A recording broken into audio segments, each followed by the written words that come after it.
नमस्कार, आप देख रहे हैं बहस का नंबर 1 शो ताल ठोक के। आपके साथ मैं हूं प्रत्युष खरे। इस्लामाबाद में अमेरिका और ईरान के बीच शांति वार्ता जारी है। कुछ पॉजिटिव बातें सामने आई हैं, लेकिन अविश्वास भीषण।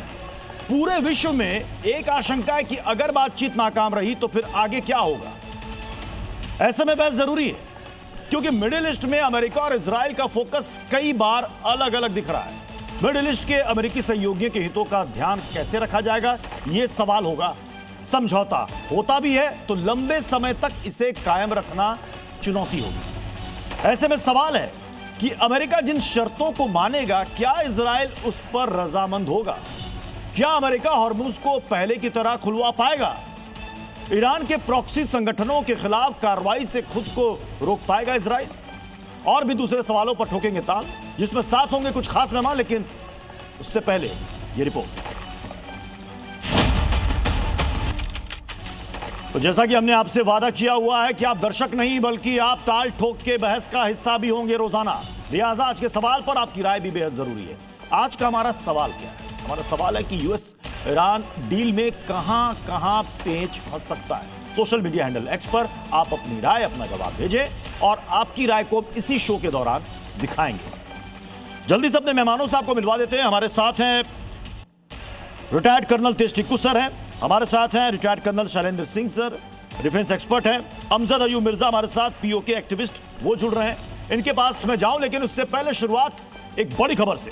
इस्लामाबाद में यूएस ईरान वार्ता जारी है। अपनी शर्तों पर ईरान का रुख अभी भी सख्त है। हॉर्मुज पर भी अभी कुछ तय नहीं है।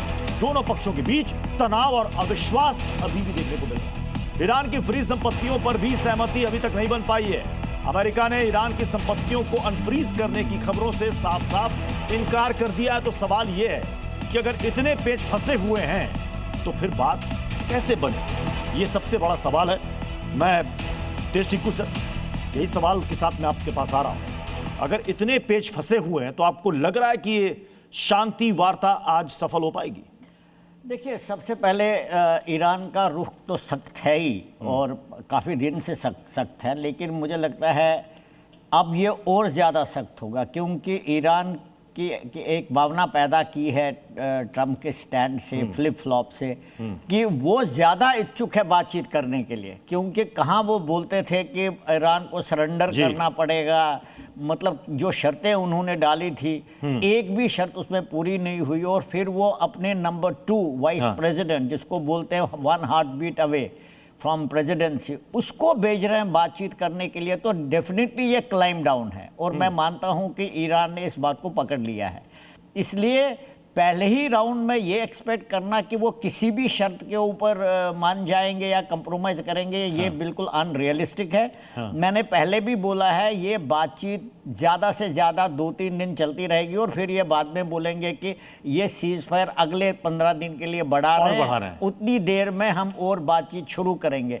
लेकिन जो एसेंशियल प्रॉब्लम्स हैं, जैसे अनफ्रीज करना उसको, या स्टेट ऑफ हॉर्मुज को क्लियर करना, ये तो स्ट्रेटेजिक एसेट है आज ईरान के पास। लेकिन सर, सबसे शैलेंद्र सर, पेच तो यहां पर इसलिए भी फंसेगा क्योंकि अगर सारी ईरान की शर्तें अमेरिका मानेगा तो वर्ल्ड पोस्चरिंग अमेरिका की तो यही होगी कि घुटने पर आ गए और सारी शर्तें मान ली।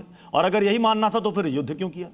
और जय हिंद, नमस्कार। अगर हम पेचों को गिनना शुरू करें तो मेरे ख्याल ज़्यादा अच्छा रहेगा। ये देख लेते हैं कि पेच कौन कौन से सक्सेसफुल होंगे जी, क्योंकि वो कम होंगे। तो आपको नजर आएगा कि चलिए जी, एटलीस्ट 10 में से 2 पॉइंट हैं जिनके ऊपर कुछ हो सकता है। मेरा अपना आकलन कहता है कि यस, इसमें कोई शक नहीं है, बड़ी ही नाजुक सीज फायर है, बड़ा ही आर्टिफिशियल सीज फायर है, डिस्ट्रस्ट है ही नहीं, मतलब ट्रस्ट तो है ही नहीं, डिस्ट्रस्ट तो बहुत दूर की बात है। और सबसे बड़ी बात यह है, जो बयानबाजी है, अगर वो इंडिकेटर है तो ये कहीं ना कहीं आप समझ लीजिए कि ये सीज फायर ना की तरफ ज़्यादा दिखता है, हाँ की तरफ कम। लेकिन आशावादी हूँ, इसलिए मैं ये ज़रूर कहूँगा बहुत अच्छा होगा, it will be a grand success कि अगर ये सीज फायर एक्सटेंड भी हो जाता है।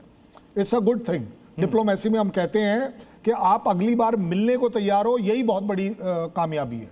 उससे भी बड़ी बात आती है कि क्या हो सकता है क्या नहीं। Well let me tell you, इसमें एक्चुअली बड़ा रोल अदा करना होता है मीडिएटर को, और मीडिएटर इस समय सिवाय इधर की बात उधर और उधर की बात इधर, ये मेरा कहना नहीं है, इसलिए मुझे मत ब्लेम करिएगा। डिप्टी प्राइम मिनिस्टर पाकिस्तान ने कहा है अभी तो हम सिर्फ मैसेंजर का काम कर रहे हैं, और अभी मैसेंजर का काम 3 कमरों से किया जाएगा। वो एक कमरे में जाएंगे, पूछेंगे आप क्या बोल रहे हो, वो जाएंगे वहां, क्योंकि एक्चुअली देखा जाए पाकिस्तान की हैसियत नहीं है कि वो दोनों में से किसी को ये बोल पाए नहीं सर आपकी ये पॉइंट गलत है, वो ये नहीं कर पाएगा जी। और आपकी औकात बढ़नी होती है उस तरह। ईरान से हमारे साथ खास मेहमान सैयद आबिद रजा नौशाद साहब हमारे साथ जुड़ चुके हैं। सैयद साहब, क्या उम्मीद है आपको लग रहा है कि ये बातचीत सफल हो पाएगी? देखिए पूरी दुनिया ये चाहती है और हम भी चाहते हैं कि ये बातचीत सफल हो, लेकिन क्या आपको लग रहा है कि अमेरिका, आपने जो शर्तें रखी हैं वो शर्तें अमेरिका मानेगा? वो रहीम, आदाब अर्ज करता हूँ तमाम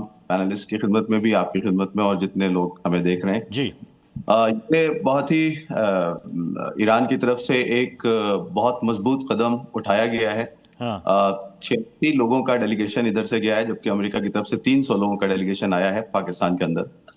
और ईरान ने जो नाम दिया इस डेलीगेशन का वो भी बहुत दिलचस्प है। ईरान ने इसे मीनाब 168 का नाम दिया है इस डेलीगेशन को, और अपना पैगाम साफ सुना दिया है कि ये जो अटैक हुआ था हमारे ऊपर, ये जो वॉर शुरू हुई है बीच नेगोशिएशंस के दरमियान, ये इलीगल थी, और इसमें सबसे पहले दिन ही जैसे ही अटैक किया है हमारे यहाँ के स्कूल के 168 बच्चों को बम से उड़ा दिया गया। उनके जिस्म के चीथड़े हो गए, उनके हाथ पैर सर सब कट के अलग अलग हो गए।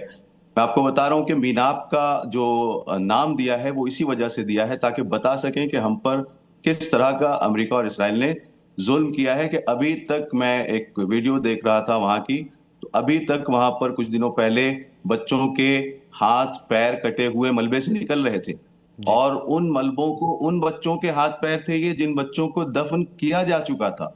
डीएनए टेस्ट से पता चला कि ये फला बच्चे का हाथ है, ये फला बच्चे की उंगली है, ये फला बच्चे का पार्ट है, तो उसको दोबारा दफन किया गया। तो सबसे पहले तो ईरान ने साफ कर दिया है कि हम किस लिए जा रहे हैं और किस रुख पर जा रहे हैं। हम अपने शहीदों को, अपने बच्चों को, बेगुनाहों को जिन्हें मारा गया है, हम कभी नहीं भूलते। एक बात।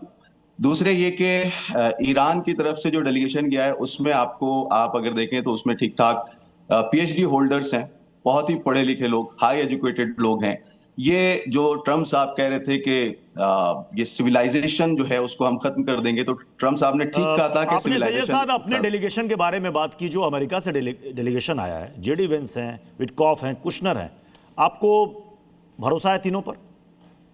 क्योंकि बीच में ऐसी खबरें आई थी कि ईरान अगर बातचीत करेगा भविष्य में, जो अभी हो रही है, तो जेडी वेंस से करेगा, ट्रम्प से नहीं करेगा। जी जी जी। सबसे पहली बात तो यह है कि ईरान ने अपना डेलीगेशन भेजा है अपने पॉइंट्स के साथ बात करने के लिए, यानी उसने अपने पॉइंट्स पहले से मुअय्यन कर दिए हैं, जबकि अमेरिका ये कह रहा था कि हमारी तरफ से जो 15 पॉइंट्स हैं इस पर बात होगी और बस, इसके अलावा कहीं बात नहीं होगी। लेकिन ईरान ने उसको घुटनों पर लाया और इतना उसको रिटेलिएट किया और इतना मजबूर किया कि वो मजबूर होकर अमेरिका जैसा सुपर पावर, या मैं कहूं तो सो कॉल्ड सुपर पावर, वो इस बात पर मजबूर हुआ कि वो 10 पॉइंट्स पर आके, ईरान के 10 पॉइंट्स पर आके राजी हो कि ठीक है हम इस पर नेगोशिएशंस करेंगे। और ये जो बात कही जा रही थी कि नेगोशिएशंस होंगे और ईरान जो है नेगोशिएशंस की बातें बैकडोर से कर रहा है, वो नेगोशिएशंस की बात नहीं कर रहा था। ईरान नेगोशिएशंस के लिए जो पाकिस्तान की तरफ से मैसेजिंग हो रही थी वो करता है। इन नेगोशिएशंस के लिए नेगोशिएशंस हो रहे थे, वो ईरान की तरफ से नहीं था, वो अमेरिका की तरफ से था। जैसा कि सीज फायर की गुहार, यानी आप कह रहे हैं कि अमेरिका की तरफ से डाकिया बना हुआ था पाकिस्तान, वो मैसेंजर आपकी तरफ भेज, यही ना? वो मैसेज आपकी तरफ बहुत सारी कंट्रीज थी, बहुत सारी कंट्रीज थी, मिस्र था, तुर्की था। हमजद अयूब मिर्जा साहब हमारे साथ इस वक्त जुड़े हुए हैं। हमजद अयूब मिर्जा साहब, इस पूरे पीस टॉक में पाकिस्तान की भूमिका आप कैसे देखते हैं? क्योंकि वो इस तरीके से क्रेडिट ले रहा है पूरे वर्ल्ड में कि वही इस बीच में आया और उसी ने यहां पर शांति वार्ता करवाई, वरना मुमकिन नहीं था। जी बहुत शुक्रिया। आप ने वो ढाबे देखे हैं जो मसलन दिल्ली से जलंधर जाते हुए या दिल्ली से किसी आउटस्कर्ट्स में जो ढाबे होते हैं, हाँ। जहाँ लोग रुकते हैं या ट्रक वाले रुकते हैं या बसों वाले रुकते हैं, वहाँ चाय पीते हैं, कुछ रिफ्रेश होते हैं, फिर आगे चले जाते हैं। कभी कभी वहाँ संजय दत्त साहब भी या कोई बहुत बड़े हमारे जो एक्टर्स हैं या पॉलिटिशियन हैं, वो भी कभी अपनी थकान उतारने के लिए वहाँ रुक जाते हैं, चाय पीते हैं। तो वो फिर जो ढाबे वाला होता है वो फोटो खींचता है और अपने लगाता है पीछे, ढाबे में फोटो लगाता है, कहता है संजय जी आए थे यहाँ, संजय जी का ढाबा है ये। तो ये वही हिसाब है कि ये यहाँ आए हैं तो अब ये छलांगे मार रहे हैं। मेरा पहला सवाल तो ये है कि आसिम मुनीर क्या कर रहा है? जेडी वैंस को भी वो रिसीव कर रहा है, ईरानियन डेलीगेशन को भी वो रिसीव कर रहा है। मतलब है आसिम मुनीर जो है ये पाकिस्तान का हेड ऑफ स्टेट है क्या, या ये पाकिस्तान का वाइस प्रेसिडेंट है? किस प्रोटोकॉल के तहत जो है ये आसिम मुनीर इन डेलीगेशंस को रिसीव कर रहा है? तो इससे बहुत सारी चीज़ें सामने आती हैं। दूसरी बात ये है कि ये जो पाकिस्तान का रोल है ये क्यों ऐसे हुआ, पाकिस्तान को ये मौका क्यों मिला या दिया गया कि वो अपनी जो जगह है वो फ्राहम करे इन नेगोशिएशंस के लिए? असल सवाल ये है, और उसकी वजह ये है कि तुर्की, सऊदी अरेबिया, कतर, कुवैत या कोई यूरोपियन कंट्री भी अमेरिका के नेगोशिएशंस का या उनके बीच में मॉडरेशन के लिए तैयार नहीं हुआ। उन्होंने इनकार कर दिया सब ने। उन्होंने कहा हम इस खड्डे में नहीं पड़ेंगे, क्योंकि अमेरिका के सदर डोनाल्ड ट्रंप ने सबकी बेइज्जती की है। नेटो को बोलता है पेपर टाइगर है, कावर्ड है, और इसी तरह से बाकी सऊदी अरेबिया की कितनी, मैं वो लफ्ज़ नहीं दोहराना चाहता, लेकिन आपको पता है कि सऊदी अरेबिया के क्राउन प्रिंस के बारे में पिछले दिनों उसने क्या कहा। तो कोई तैयार नहीं है। तो अमेरिका ने पाकिस्तान की मिन्नतें की हैं कि हम वहाँ नेगोशिएशंस करते हैं, और अंधे को क्या चाहिए था, दो आंखें। पाकिस्तान ने तो कहा जनाब सजदे में चले गए कि जनाब आप आइए तो सही, पधारिए, आइए। अब मसला ये है कि नेगोशिएशंस जो है ये ठीक है, मैं बाकी बिल्कुल सर, मैं आपके पास दोबारा लौट कर आऊंगा। बाकी मेहमान भी हमारे साथ जुड़े हुए हैं, मुकीम साहब भी हमारे साथ इस वक्त जुड़ चुके हैं। लेकिन इस बीच एक बड़ी खबर आ रही है इस्लामाबाद वार्ता के बीच। ये अपडेट ये है कि पाकिस्तान ने सऊदी में भेजी अपनी सेना। पाकिस्तानी फाइटर जेट सऊदी पहुंचे, सपोर्ट एयरक्राफ्ट भी वहां पर है, सऊदी में लैंड हुआ है। डिफेंस समझौते के नाम पर वहां सेना भेजी गई है। सऊदी डिफेंस मिनिस्ट्री ने इसकी बाकायदा पुष्टि भी कर दी है। पाकिस्तान के रुख से ईरान नाराज हो सकता है, ये एक पॉइंट है। मैं चाहूंगा कि इस पर जल्दी से सैयद साहब, इस पर आपका रिएक्शन चाहूंगा। अभी आप बता रहे हैं, आपके जबान से मैं ये न्यूज सुन रहा हूं, और इसका फैक्ट चेक होना चाहिए कि कहां तक ये सही है, और उसके बाद ही कोई इस पर टिप्पणी की जा सकती है। जी नहीं सर, ये जो खबरें सामने आ रही हैं कि सऊदी में भेजी हैं, और बाकायदा ये हम दिखा रहे हैं तस्वीरें, देखिए पोस्ट है सर, ये पोस्ट है बाकायदा, जिसमें सऊदी डिफेंस मिनिस्ट्री ने इस पोस्ट करके इसकी बाकायदा पुष्टि भी कर दी है। हाँ, ये कंफर्म है, खबर कंफर्म है ये जी। तो एक तरफ तो बातचीत की मेज पर बैठे हैं, और दूसरी तरफ वहां पर अगर फाइटर जेट्स जा रहे हैं तो इसका क्या मतलब निकाला जाए? ये किस वजह से गए और किस नियत से गए, इसके एनालिसिस होना चाहिए कि पहली बात तो फैक्ट चेक जरूरी है। जब तक इसका फैक्ट चेक नहीं हो जाता, पोस्ट है सर, सऊदी डिफेंस मिनिस्ट्री का पोस्ट है सर, वो पोस्ट है। फेक अकाउंट्स भी होते हैं। सबसे पहले तो रिलायबल सोर्सेज से पता करना चाहिए। जब तक के एनालिसिस, जब तक के फैक्ट चेक नहीं हो जाता, उसके बाद आपको बात सही भी है तो उसका एनालिसिस होना चाहिए, उसके बाद कुछ कहा जा सकता है। मैं आपको बकायदा पोस्ट भी दिखा रहा हूं, ऑथेंटिक है सर, इसमें कोई 3-5 नहीं है। आपको लग रहा है ना कि सोशल मीडिया से लिया गया है। ये देखिए सर, ये पोस्ट है बकायदा, ये पूरी छानबीन के बाद हम खबर यहां पर चलाते हैं सर। ये देखिए बकायदा ऑफिशियल पोस्ट है जो हम आपके सामने रख रहे हैं, उन्होंने पुष्टि की है। रविंदर सचदेवा सर, इसमें मैं दो चीज कहना चाहता हूं। एक, ये भी पोस्ट है, ठीक है फैक्ट चेक हो जाए, बट डिफेंस मिनिस्ट्री के तो है। पॉइंट इसकी, इससे पहले भी पाकिस्तान ने सऊदी अरेबिया को air defence system for anti drones दिए हैं। पाकिस्तान ने ड्रोन पायलट्स जो ऑपरेट करते हैं डिफेंस के लिए, वो दिए हैं सऊदी अरेबिया को इसी जंग में। तो पाकिस्तान इस जंग में इन्वॉल्व पार्टिसिपेंट है। और इंपॉर्टेंट इसलिए और हो जाता है कि ईरान के साथ जो बातचीत हो रही है उसमें ईरान पे प्रेशर बढ़ाने के लिए अमेरिका को अपना प्लीज करने के लिए पाकिस्तान ने यह भी ईरान को मैसेज भेजे कि देखिए सऊदी के साथ हमारी मिलिट्री अलायंस है, अब मेरे को कुछ करना पड़ेगा, अनफॉर्चुनेटली मेरा वर्ड है, एग्रीमेंट है, तो मेरे को अपने सोल्जर्स बॉर्डर्स में लगाने पड़ेंगे आपके अगेंस्ट, तो इसलिए कृपया करके आप नेगोशिएटिंग टेबल पे आओ, नहीं तो मेरे को कुछ करना पड़ेगा क्योंकि मेरी वो एग्रीमेंट है। तो पाकिस्तान दोनों तरफ से खेल रहा है इन द सेंस कि, और ट्रंप भी ईरान को घेरने में इन्होंने जो मरीन्स भेजे, अभी भी मरीन्स हैं उस इलाके में, उनको एक अच्छा दाव पेच और मिल गया कि हाँ भाई बलूचिस्तान के बॉर्डर पे इनकी सेना अगर खड़ी हो जाएगी तो ईरान पे और प्रेशर पड़ेगा। सऊदी के साथ पाकिस्तान की मिलिट्री अलायंस है, नो डाउट, और ये जो अभी आप न्यूज़ दे रहे हैं इसमें जो भी होगा आई वुड एग्री कि वो सही होगा, पर अभी क्यों भेजे और ये air defence I do not know क्या भेजा है जी।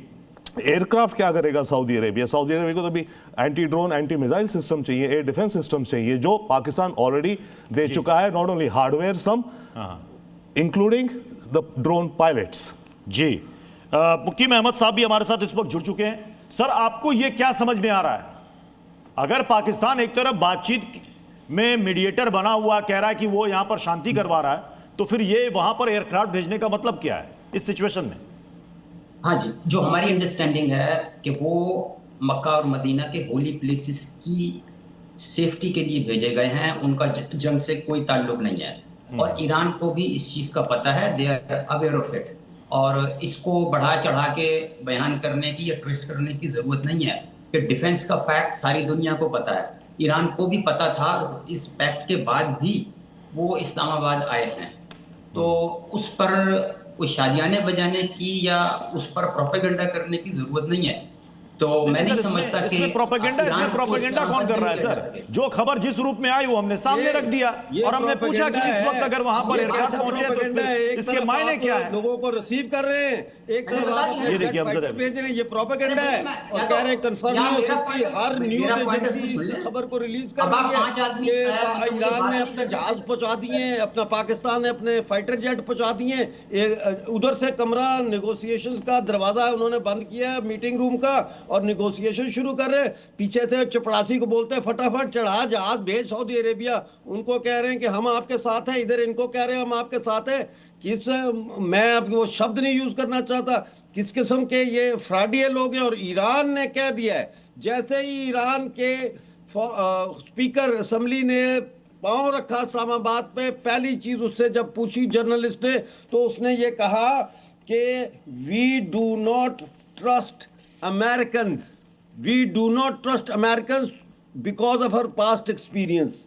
नंबर 1, नंबर 2, ये मुज़ाकरात नाकाम होंगे क्योंकि डोनाल्ड ट्रंप ने कहा कि 99.99% जो है वो हमारा मुतालबा है कि ये न्यूक्लियर प्रोग्राम ख़त्म करें, और ईरान ने कहा है कि हमारा मुतालबा ये है कि लिबनान में जंग ख़त्म करें, और हमारे कमाल बात करते हैं, पाकिस्तान को आप वो दे रहे बेनिफिट ऑफ डाउट दे रहे, एक चोर को बेनिफिट ऑफ डाउट दे रहे, तो मुझे तो फिर जज के ऊपर शक है। मैं तो कहूँगा इस अदालत में मेरा मुकदमा ना लड़ा जाए, ये जज जो है ये तो बाइस है, ये मुकदमा कहीं और लड़ा जाए, कैसी बातें कर रहे हैं यार। या तो आप हमारा पॉइंट ऑफ व्यू सुन लें, वरना आप नहीं, आपका पॉइंट ऑफ व्यू बिल्कुल गलत है। ये भगोड़े साहब जो है ना, ये घर से भागे हुए हैं, इनका पता नहीं कि घर कहाँ है, ठिकाना कहाँ है, ये यहाँ बैठ के भाषण दे रहे हैं या फिर भगोड़ा बता रहे हैं। भागा हुआ है आप बाजू में, आप बताएं कहाँ है आप? सर एक सेकंड मैं सोचा आपका पॉइंट ऑफ व्यू कैसे ले लें?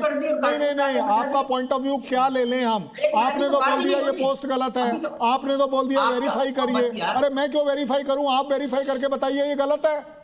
आपका पॉइंट ऑफ व्यू क्या है? आपसे ये पूछा गया, आपसे सिर्फ यही तो पूछा गया कि एयरक्राफ्ट गए हैं, क्या करेंगे सऊदी में, क्या करेंगे वो एयरक्राफ्ट अगर गए हैं? आप मुझे बता दीजिए, 40 दिन बाद आपको याद आ रहा है कि वो पैक्ट हुआ है? देखिए, आप ये जब बोलते हैं ना कि यहाँ बैठकर बोलना आसान है, ये बात हम भी बोल सकते हैं कि आपका सिर्फ बैठकर बोलना आसान है। आपने सीधे बोल दिया कि ये पोस्ट को वेरीफाई करिए। अरे हम क्यों करें वेरीफाई? हम अपना वेरीफाई दे रहे हैं, आप बताइए ना, आप वेरीफाई करके बताइए कि आपके पास क्या प्रूफ है कि ये गलत है। नहीं, आप प्रोपोगंडा की बात कर रहे हैं ना, आप प्रोपोगंडा की बात कर रहे हैं, मैं कह रहा हूँ आप प्रोपोगंडा कर रहे हैं। और एक बात बताइए, वो मिर्जा साहब का मिर्जा साहब का बड़ा बढ़िया सा पॉइंट था, वो ढूंढ रहे थे क्या प्रोटोकॉल में कहाँ है, प्रोटोकॉल में कहाँ है कि आर्मी चीफ जाएगा। अरे मिर्जा साहब, चौकीदार जाता है, चौकीदार वहां खड़ा करना पड़ता है आपको एयरक्राफ्ट के पास कि कोई कुछ नीच ना हो जाए। क्या बड़ी बात है, पाकिस्तान में सब कुछ पॉसिबल है। आपने क्वेश्चन आपका मुझसे है। देखिए बात सुनिए, नहीं, ये सारे लगता है पाकिस्तान और अपने अखबार अमेरिका ये वहाँ खबर दे हाई रहे हैं, स्टेक्स पाकिस्तान पॉलिटिक्स के खेल रहे हैं। चैनल ये खबर दे रहे हैं। सुनिए, अयूब मिर्जा सर, एक सेकंड, पाकिस्तान का कर्नल टिक्कू सर बोल रहे हैं। हाँ। देखिए, पाकिस्तान और अमेरिका वहाँ पर बहुत हाई स्टेक पॉलिटिक्स खेल रहा है। वेस्ट एशिया को रिकॉन्फ़िगर किया जाता है। आपने देखा होगा 4 दिन पहले वहाँ पर टर्की, इजिप्ट, सऊदी अरेबिया और पाकिस्तान की मीटिंग हुई, और उस मीटिंग से बिल्कुल क्लियर ये लगता है कि ईरान को आइसोलेट करने की कोशिश की जा रही है। और वहाँ पर जो रिकॉन्फ़िगर होगा वेस्ट एशिया, उसमें ये सब लोग इकट्ठा मिलकर ईरान को दबाने की कोशिश करेंगे, क्योंकि ईरान काफ़ी सारा वीक हो चुका है। अब ईरान नहीं आ रहा था, एंड तक नहीं आ रहा था ईरान बातचीत करने के लिए। पाकिस्तान की मीडिएशन की वजह से वो नहीं आया वहाँ। वो चाइना ने उनके ऊपर दबाव डाला, क्योंकि चाइना की बात ईरान नहीं ठुकरा सकता। चाइना का सबसे बड़ा दोस्त है वो, और चाइना ने उनको काफ़ी सारी मदद भी की, और चाइना को हरमुज से बहुत सारा तेल भी मिलता है। एक तो बात वो है। दूसरी बात, इन्होंने बोला कि मक्का मदीना के स्थानों को जो है प्रोटेक्ट करने के लिए भेजा। उनको कहाँ से खतरा है आप बताइए? मक्का मदीना की जो आपकी मेजर आस्था की निशानियां हैं, स्थान है, उनको खतरा किससे, वो तो बताइए पहले आप। किससे खतरा? ईरान से खतरा है क्या? किससे खतरा है? इजराइल से खतरा है क्या? आप स्पेल आउट कीजिए ना। आप बोलेंगे उनको बचाने के लिए, बचाने के तो तब है ना जब कहीं से खतरा होगा। आप उसको डिफाइन कीजिए यार। आपसे पूछ के वो अपना डिफेंस करेंगे। Who the hell are you? अरे आपने बोला ना भैया, आपने बोला who the hell are you, आपने बोला ना। तहजीब से, अरे आपने बोला कि उनको बचाने के लिए किससे खतरा है? आप ही ने अपना पॉइंट रखा था ना, आप ही ने पॉइंट रखा था किस वजह से वहां पर एयरक्राफ्ट भेजे गए। आप ही ने अपना रखा था पॉइंट ऑफ व्यू, पीओवी आपने ही रखा था, उसी पर ये रिएक्शन आया। अब आप तो वो आपसे चलिए सर, मैं डिबेट को आगे बढ़ाऊंगा, लेकिन जो अपडेट सामने आ रहे हैं उसको भी लेना यहाँ पर बहुत ही जरूरी है। ईरानी राजदूत ने क्या कहा? वार्ता के बीच इस वक्त ये बड़ी अपडेट आ रही है। ईरान ने पाकिस्तान पर दबाव बढ़ाया। इस्लामाबाद में ईरान के खिलाफ चल रहे अवैध युद्ध को समाप्त करने में मदद के लिए पाकिस्तान के मध्यस्थता प्रयासों का मेजबान है। ये युद्ध न केवल ईरानी राष्ट्र और सभ्यता के खिलाफ एक जघन्य अपराध है, बल्कि इसने क्षेत्र और विश्व की सुरक्षा को भी खतरे में डाल दिया। अब यह देखना बाकी है कि क्या अमेरिका मेजबान की मध्यस्थता के प्रयासों का सम्मान करता भी है या नहीं। तो मतलब नौशाद साहब, क्या माना जाए कि एक तरीके से पाकिस्तान पर प्रेशर डाला गया कि अगर बातचीत यहां पर सफल नहीं हो पाएगी तो जवाबदेह पाकिस्तान होगा, क्योंकि मीडिएटर तो वही आपके मुताबिक। देखिए, सीधी सीधी बात, मैं 2-4 बातें कह के रुखसत होना चाहूंगा। गर्म बहसें यहाँ पे चल रही हैं। सबसे पहली बात तो यह, जो मेरी बात अधूरी रहेगी तो उसको मैं पहले कंप्लीट कर लूं। देखिए, इधर के डेलीगेशन में आपको पीएचडी होल्डर्स मिलेंगे, उधर के डेलीगेशन में आपको ज्यादातर इन्फ्लुएंसर और इस तरह की शख्सियतें मिलेंगी, लेकिन असल बात ये नहीं है। असल बात यह है कि इधर का डेलीगेशन जो गया है वो ईरान की बात करने के लिए गया है, अपने इंटरेस्ट की बात करने के लिए गया है, जबकि अमेरिका वहां अमेरिकन इंटरेस्ट की बात करने नहीं आया, बल्कि इजरायली इंटरेस्ट की बात करने आया। ये बहुत अहम पॉइंट है। ये बात मैं नहीं कह रहा हूं, ये बात वहां के ऑफिशियल्स, जो केंट जैसे लोग जो काउंटर टेररिज्म के हेड थे, उन्होंने आके कहा है कि ये पूरी वॉर जो है इलीगल है। उसके अलावा ये इजरायली इंटरेस्ट की है, अमेरिकन इंटरेस्ट की वॉर नहीं है, इसलिए इसको रुकना चाहिए, ये वॉर शुरू ही नहीं होनी चाहिए थी। एक बात है।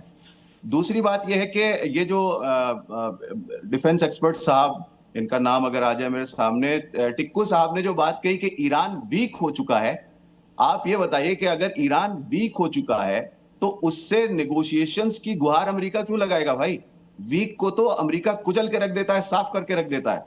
नेगोशिएशंस के लिए दोबारा बुलाना और गुहार लगाना और पाकिस्तान को मीडिएटर बनाना, ये इस बात की दलील है कि ईरान पूरी मजबूती के साथ उसको खड़ा हुआ है, और जो वीक हुआ है वो अमेरिका खड़ा हुआ है, जो वीक हुआ है वो इजराइल खड़ा हुआ है। उसको घुटने पर लेके आया है ईरान, तब जाके वो टेबल पर आया है नेगोशिएशंस की। तो ये तो बिल्कुल फैक्ट है। और दूसरे कि चाइना ने प्रेशराइज किया ईरान को बात करने के लिए। इसको भी मैं बिल्कुल ही डिनाई करूंगा। ऐसा बिल्कुल भी नहीं है। ईरान के फैसले उसके अपने हाथों में है। Strategic partner. अच्छा, मुझे बस एक जवाब दे दीजिएगा सैयद साहब, क्या ईरान की तरफ से इस्लामाबाद अप्रोच किया गया था कि आप आइए मध्यस्थता कीजिए? जो बात सामने आ रही है वो सिर्फ और सिर्फ ये है कि कई मुल्कों के नाम थे। मैंने बिल्कुल सीधा सवाल पूछा, क्या ईरान की तरफ से अप्रोच किया गया था इस्लामाबाद? है वो मैं आपको सीधा जवाब दे रहा हूं, ईरान की तरफ से अप्रोच नहीं किया गया। पाकिस्तान को अमेरिका ने प्रीफर किया है, ईरान ने उसको एक्सेप्ट किया है सिर्फ। ईरान ने पाकिस्तान को मीडिएटर अपनी तरफ से नहीं बनाया है। पाकिस्तान को मीडिएटर आपने नहीं बनाया। ईरान पे क्या दबाव है? मतलब क्या दबाव है तो अमेरिका, यानी अमेरिका किसी को भी बना लेता और आप उसके लिए तैयार होते? हाँ, ये क्या बात? वो देखा जाता कि किसको बना रहा है, लेकिन अभी जो बात सामने आ रही है, अमेरिका ने पाकिस्तान को चुना है, ईरान ने उसको एक्सेप्ट किया है। ठीक है भाई, ओके। अब सवाल यहां पर यह है कि हॉर्मुज खुलेगा कि नहीं खुलेगा?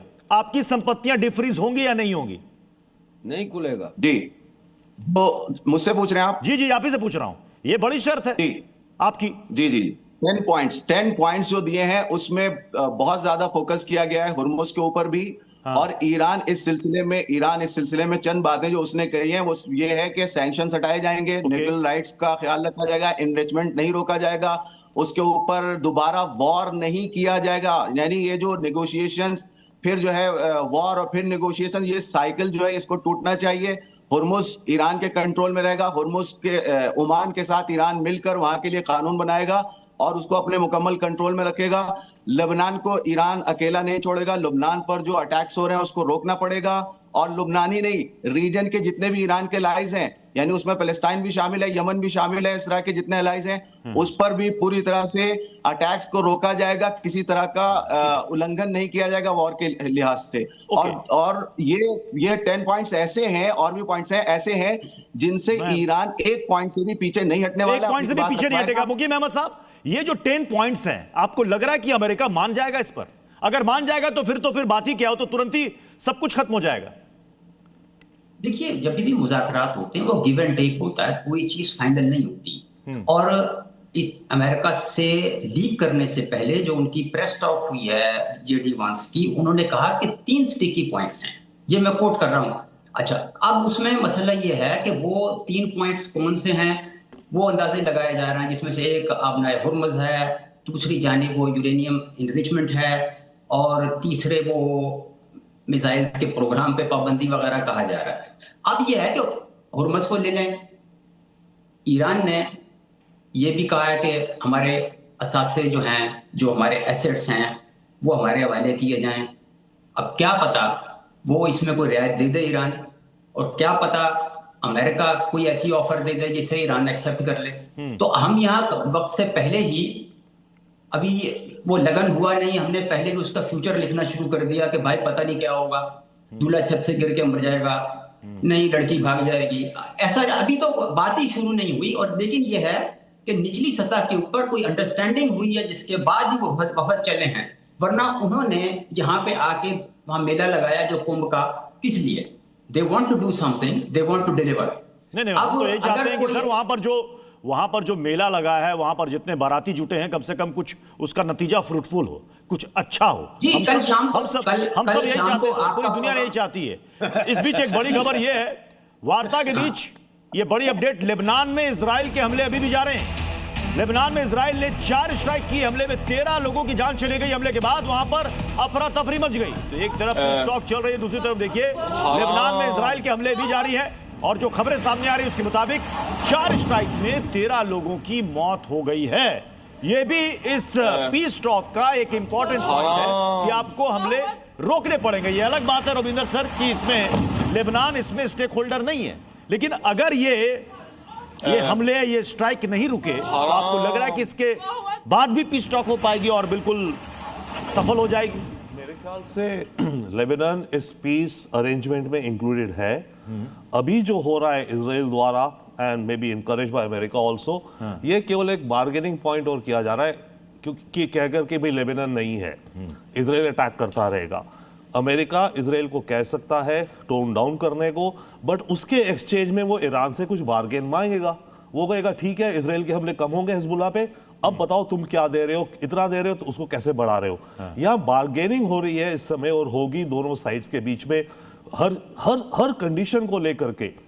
हॉर्मुज को भी खुलना है अगर बिना टॉल के, तो ईरान कहेगा और कह रहा है या तो मेरी सैंक्शंस हटाओ, मेरे को कॉम्पनसेशन दो, मेरा जो इतना नुकसान हुआ है उसी का मैं टोल लूंगा, या फिर मेरे जो एसेट्स है, और एसेट्स भी दो कैटेगरीज में, एक जो मिडिल ईस्ट कतर में पड़े हुए हैं कुछ 6 से 16 बिलियन डॉलर और 2-4 बिलियन डॉलर अमेरिका में भी है। अब बीच में खबर चली थी कि अमेरिका एग्री कर गया कि एसेट वापस कर देगा, कुछ अनफ्रीज कर देगा अमेरिका वाले। वो मुझे डाउटफुल लगता है क्योंकि ट्रंप तो 10 सालों से ओबामा को ब्लेम करता रहे कि ओबामा ने तो प्लेन में डॉलर कैश भर भर के ईरान को भेजे थे, तो अमेरिका वाले तो एसेट इनके खुलने नहीं वाले। हो सकता है कतर वाले कुछ खुल जाए, उसके बदले वो गए ठीक है मैं टॉल नहीं लूंगा। पर बात ये है जो हॉर्मुज स्ट्रेट का मामला बन गया है, ये अब एक नया सुपर वेपन का जन्म हुआ है। आज से पहले, इस जंग से पहले इस तरह का कोई super weapon, nuclear weapon Iran बना रहा था, शायद बनाता, लंबे ICBM मिसाइल बनाता। ये तो एक नया पैदा हो गया है वेपन जिसको ईरान लॉन्ग। अभी आपने हॉर्मुज की बात की ना, एक बड़ी अपडेट सामने आ रही है इस बातचीत के बीच। डोनाल्ड ट्रंप का दिलचस्प पोस्ट सामने आया कि काफी सारे खाली तेल टैंकर यूएस आ रहे हैं, इनमें से कुछ दुनिया के सबसे विशाल टैंकर हैं, वे यहां दुनिया का सबसे मीठा तेल गैस भरेंगे। हमारे पास सबसे अधिक तेल मौजूद है, 2 सबसे बड़े तेल उत्पादकों की अर्थव्यवस्थाओं से भी अधिक तेल है और हमारा तेल उनसे अधिक गुणवत्ता वाला है। हम आपका इंतजार कर रहे हैं, काम बहुत तेजी से होगा। अब डोनाल्ड ट्रंप के इस पोस्ट के क्या मायने निकलते हैं शैलेंद्र सर? देखिए बड़ी सीधी सीधी बात है, ये कहने वाली बातें होती हैं कि हाँ जी मेरे यहाँ से तेल ले लो, तेल ले लो, तेल ले लो। कौन दे रहा है तेल, कौन ले रहा है तेल? सबसे बड़ी बात ये है, हम इस बात में पढ़ना नहीं चाहते मिस्टर ट्रंप। हमें तो हमारा हॉर्मुज से तेल चाहिए क्योंकि हमें वो सबसे नियरेस्ट पड़ता है। हमारा $73 का पहले चल रहा था, आज अगर आप आगे पीछे करेंगे मुझे नहीं लगता 73 पर हम कभी भी वापस जा पाएंगे। कम से कम अगले 6 से 8 महीने तो नहीं नजर आ रहा। मार्केट जो सिर्फ सुन रही है कि हाँ भाई शायद लड़ाई रुक जाए, there is a positive trend. But सबसे बड़ी बात यह है कि ये सीज फायर ऑब्लिक ये टॉक में कौन कौन इन्वॉल्व है। मुझे नहीं लगता इस टॉक में, चाहे दोनों तरफ से अभी तक कहीं पर भी ये बात नहीं हुई कि इजराइल इन्वॉल्व है, वो इसका पार्ट है।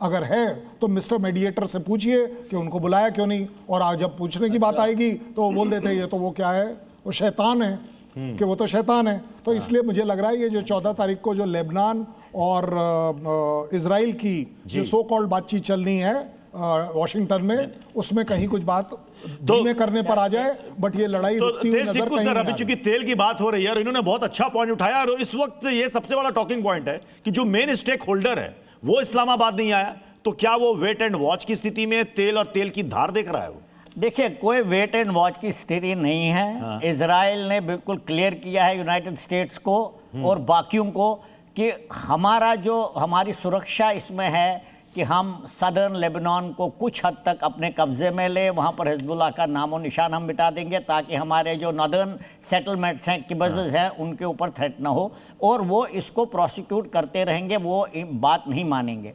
और मुझे लगता है कि पाकिस्तान भी इसमें थोड़ा बहुत शामिल है, क्योंकि जिस समय उनके डिफेंस मिनिस्टर ने एक स्टेटमेंट दी और इजराइल के विषय में बहुत गलत बातें उसने करी। लोकल लेवल पर तो सब कुछ बोल देता है, लेकिन डिफेंस मिनिस्टर ऐसी बात पब्लिकली करेगा तो आप उसको बोल रहे हो कि आप आ ही मत जाओ, आप इसमें शामिल हो ही नहीं जाओ, तो आपने पहले तो उनको निकाल दिया।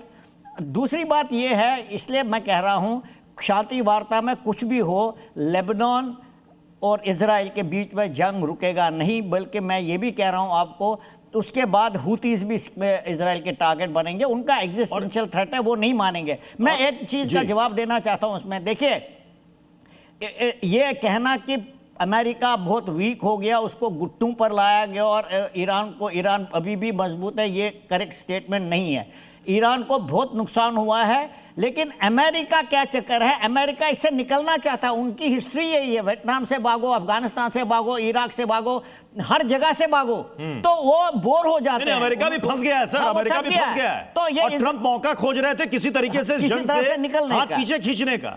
और सुपर पावर, जो सो कॉल्ड सुपर पावर है, उसे लग रहा था कि वो सब कुछ खत्म कर देगा, बट वो स्थिति दिखी नहीं यहां पर। लेकिन वार्ता के बीच एक सनसनीखेज खबर आ रही है कि अमेरिकी खुफिया विभाग ये दावा कर रहा है कि चीन ईरान को हथियार दे सकता है, अगले हफ्ते चीन दे सकता है हथियार। चीन की तरफ से एयर डिफेंस सिस्टम ईरान को दिया जा सकता है। तो ये अमेरिकी खुफिया विभाग की तरफ से यह दावा किया जा रहा है कि उन्हें जो जानकारियां हासिल हुई है उसके मुताबिक चीन हथियार देने वाला था और अगले हफ्ते ये पहुंचता। एयर डिफेंस सिस्टम की बात यहां पर हो रही थी।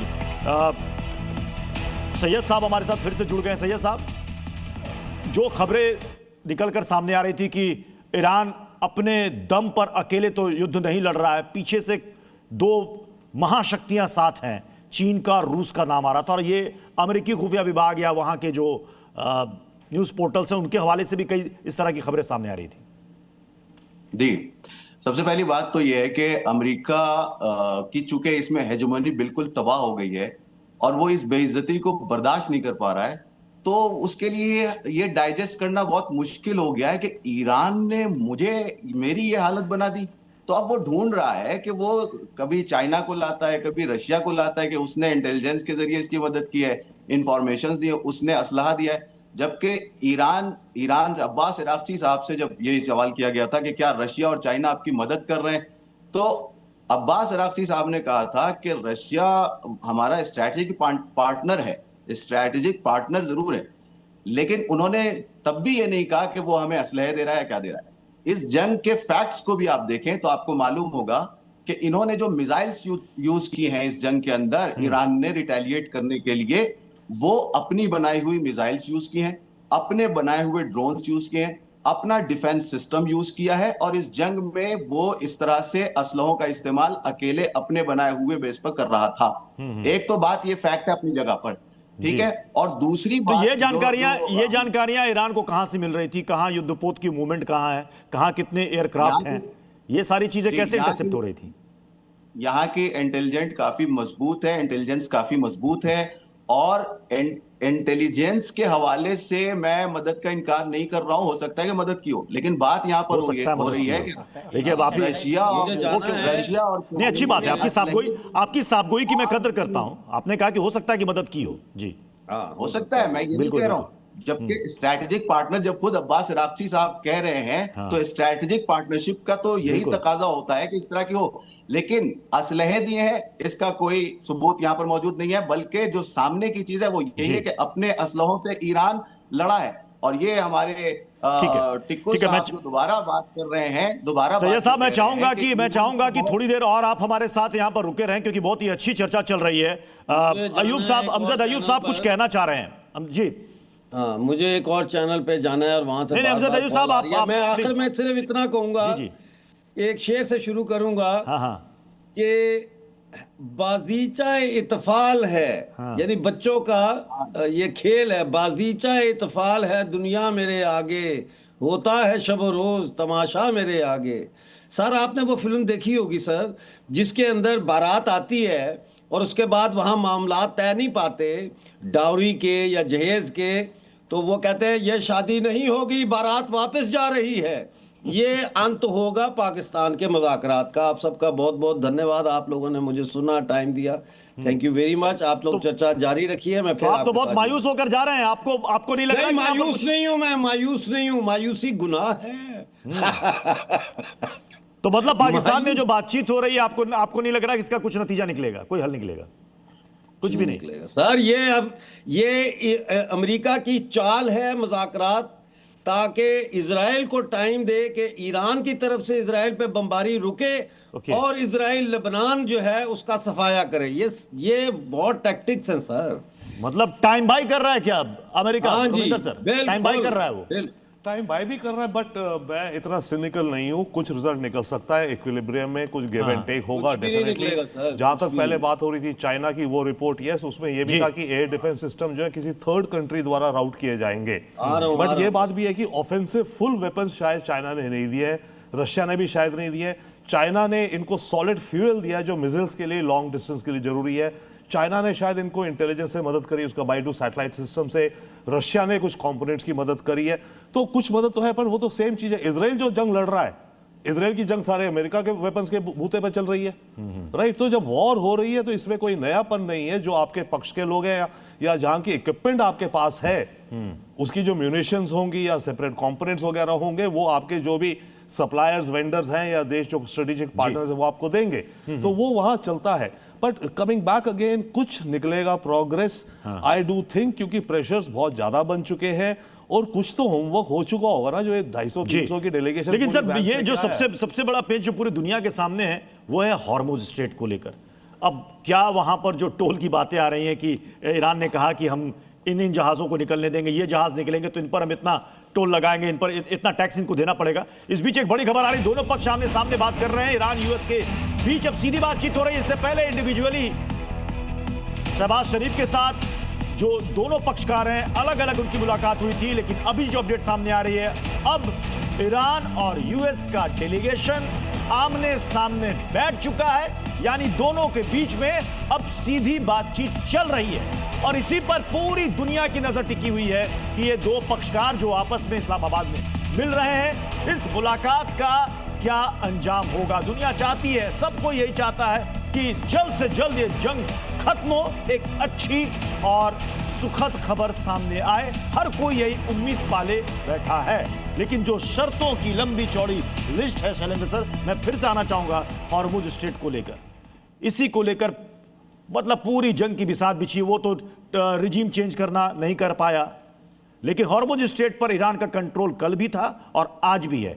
अमेरिका अगर इस पर राजी हो गया तो दुनिया में उसके लिए सबसे बड़ी जगहसाई होगी। नहीं, मैं तो ये कहूँगा सीधे सीधे, ईरान छोड़िए, कोई भी कंट्री का उसके मैरीटाइम जो सी है उसके ऊपर उसका पूरा अधिकार होता है, इंटरनेशनल वाटर के ऊपर आपका नहीं होता है। जो आपकी law of sea treaty article 17 है, जो कि फंडामेंटल राइट देता है सभी कंट्रीज़ को कि ओपन सीज सभी की प्रॉपर्टी है, किसी की अपनी प्रॉपर्टी नहीं है। अपने आप यूनाइटेड नेशन का जो इंटरनेशनल लॉ ऑन मैरीटाइम है 1994 का, वो भी बड़ी क्लियरली स्पेल आउट करता है।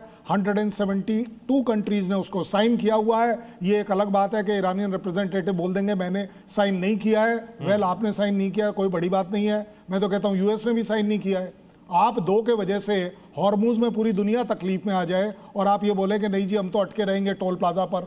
आपका टोल प्लाजा आप दोनों का आपसी मामला है, ये इसका टोल हम क्यों देंगे, ये बिल्कुल जस्टिफाइड बात है। और अगर आपने ऐसे करना शुरू कर दिया और अगर ये बेंचमार्क लग गया तो मुझे बताइए जिब्राल्टर में भी देना पड़ेगा, फिर तो मलक्का वाला खड़ा हो जाएगा, वहां पर भी देना पड़ेगा। वो चाइना बोलेगा मैं तो वियतनाम स्टेट के ऊपर भी लेना चाहता हूँ, बाब अल मंदेब बोलेगा कि मैं लेना चाहता हूँ। ऐसे तो फिर कोई एंड ही नहीं है। आई थिंक मुझे अपने ईरानियन रिप्रेजेंटेटिव को रिक्वेस्ट करनी पड़ेगी, एडमेंट होने से एग्रीमेंट्स नहीं बनते हैं, सीज फायर नहीं बनता है, आपस में म्यूचुअल एडजस्टमेंट करनी होती है, इंटरनेशनल लॉज को रिस्पेक्ट करना पड़ता है। हाई हेडेडनेस अच्छी होती है, सिर ऊपर करना और हाई हेडेडनेस में बहुत ज़्यादा फर्क है। You should not be so adamant, you should not be foolishly adamant. आपको भी तकलीफ है, ये आप गलत बोल जाएंगे कि आपको तकलीफ नहीं है। मेरे को तकलीफ है इंडिया में, मैं मानने को तैयार हूं।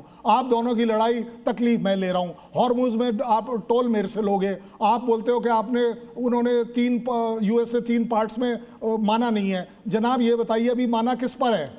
आपने हॉर्मुज खोलने पर माना है, आपने खोल दिया। ये जो प्री कंडीशंस जब आप लोग लगाते हैं तो ये आप, मुझे मालूम है, एक प्रोपोगंडा तौर पर डिप्लोमेसी में एक प्रेशर लाते हैं। उसके अलावा कुछ जवाब ले लेते हैं, क्या हॉर्मुज पर बात बनेगी क्या? देखिए, सबसे पहली बात तो यह है कि हॉर्मुज के सिलसिले में जब भी बात करें या इस वॉर के सिलसिले में जब भी बात करें और ये बात करें कि इसकी वजह से दुनिया को कितनी प्रॉब्लम हो रही है, हमारे प्यारे देश इंडिया में कितनी प्रॉब्लम हो रही है, इस तरह की जब आप बात करते हैं ना और उसमें ईरान पे सारा आके ठीकरा फोड़ देते हैं, ये नाइंसाफी है। आप ये देखिए कि सबसे पहले वॉर स्टार्ट किसने की है, दुनिया में आग किसने लगा रखी है, दुनिया में और इस रीजन में ये हजारों किलोमीटर से दूर चल के यहां आके आग किसने लगा रखी है? यही हुर्मुज, यही स्ट्रेट ऑफ हुर्मुज अगर अमेरिका के पास होता ना, दुनिया के सारे देश सुबह शाम उसके सामने हाथ जोड़ के खड़े रहते कि भाई साहब मेरी कश्ती निकाल दो, मेरी कश्ती निकाल दो। ये ईरान था जिसने 47 साल तक सैंक्शंस झेले और वो कहता था इशारों इशारों में कि भाई हम पर बहुत ज्यादा प्रेशर आया तो हम हुर्मुज बंद कर देंगे। उसके पास कई ऐसे मौके आए जब वो हुर्मुज बंद कर सकता था, उस पर जंग थोपी गई, सैंक्शंस लगाए गए, लेकिन उसके बावजूद उसने ये काम नहीं किया। आज जब उसके सबसे बड़े लीडर को शहीद कर दिया गया, आज जब उसके जो है ईरान को, उसके मुल्क को, उसकी कंट्री को नाबूद करने की बात आ गई, तब उसने उसको एक स्ट्रैटेजिक हथियार के तौर पर इस्तेमाल किया है। और अगर हमारे मुल्क में या रीजन में या पूरी दुनिया में इसका प्रेशर, मेरी बात के साथ मैं आपको रोक रहा हूं सर। कर्नल टीपू कुछ कहना चाह रहे हैं। आप जो कह रहे हैं बिल्कुल ठीक कह रहे हैं, इसमें कोई शक नहीं है। आपके पास एक स्ट्रेटेजिक एसेट है, जब आपके ऊपर दुश्मन का हमला आया आपने इसको एज स्ट्रेटेजिक टूल इस्तेमाल किया। जंग में ये होता है और होना भी चाहिए, क्योंकि जंग तो फिर आप ऑल आउट वॉर में ऐसा होता है। लेकिन मैं एक चीज़ आपको बताना चाहता हूं, देखिए ना इजराइल का और ना यूएस का, जिनके साथ लड़ाई चल रही है आप लोगों की, उनका एक भी समुद्री जहाज वहां पर टैंकर या कुछ तेल लेकर नहीं जाता था, बाकी लोग जाते थे। तो सबसे ज्यादा तकलीफ तो उनको हुई जो इस जंग में मुलज़्ज़म है ही नहीं। तो मुझे लगता है कुछ हद तक जो आपने किया ठीक किया अपनी तरफ से, आपने इसको स्ट्रेटेजिक टूल इस्तेमाल किया। लेकिन अमेरिका और इजराइल को तो फर्क पड़ा ही नहीं, बल्कि अमेरिका तो ये कह रहा है कि हमारे पास आकर शेल ऑयल ले जाओ। तो ग्लोबल ऊर्जा संकट को देखते हुए शायद ईरान को इस पर विचार करना चाहिए। चलिए बहुत बहुत शुक्रिया।